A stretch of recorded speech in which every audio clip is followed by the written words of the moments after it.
wengine wamekuwa ni watu wa karibu sana kwangu, na amekuwa ni mwanasiasa, na kwa sababu mimi ni mtu wa kufuatilia siasa wakati wote tangu nikiwa mtoto. Nimekuwa nikiwasiliana na mzee Mtei, na kuna mambo mengi sana amenifundisha mimi mwenyewe, ni mengi. Sasa nichukue moja tu. Mzee Mtei hakupenda kitu kimoja kinaitwa Uswahili,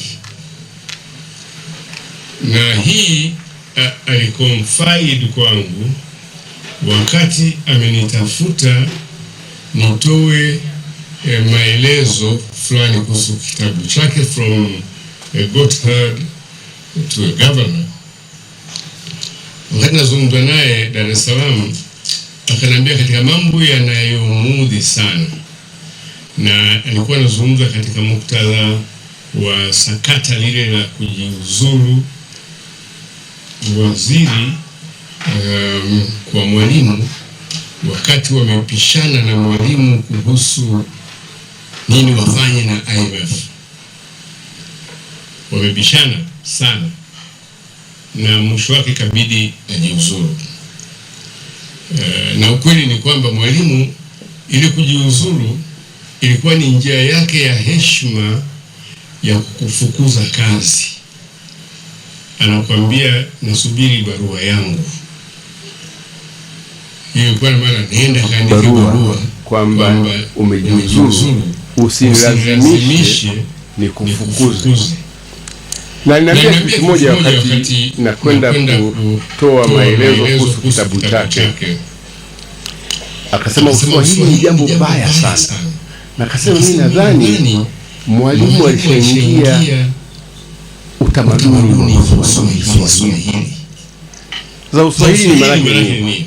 Uswahili maana yake ananieleza ni kusema kitu ambacho unajua kwamba si kweli na unatarajia kwamba huyo unamwambia ataamini kwamba ni kweli. Huo ni Uswahili. Na akasema Uswahili ni kutoa ahadi ambazo unajua tuzitekeleze. Huo ni Uswahili. Uswahili ni upangaji wa maneno mengi ambayo ndani yake hamna kitu.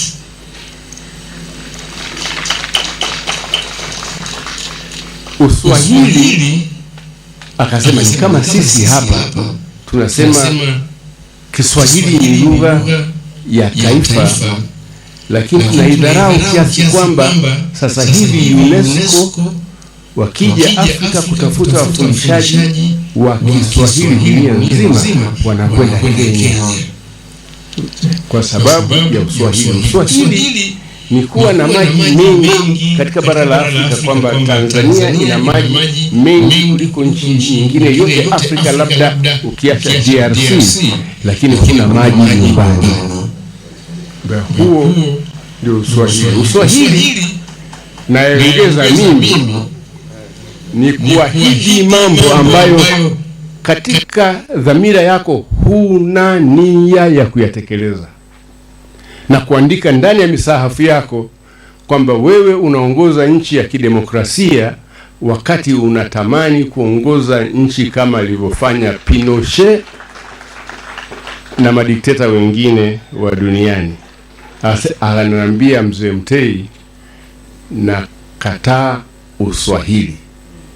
Uswahili kweli ni lugha yetu, lakini Uswahili ni ugonjwa mbaya sana ambao unatufanya tunashindwa kutekeleza mambo ambayo tumekubaliana sisi wenyewe kwamba tutekeleza haya, halafu tunakataa kuyatekeleza.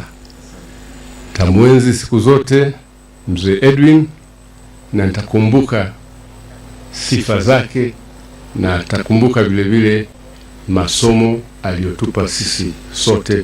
Namwomba Mwenyezi Mungu alaze roho yake mahali pema peponi. Asante sana. Asante sana.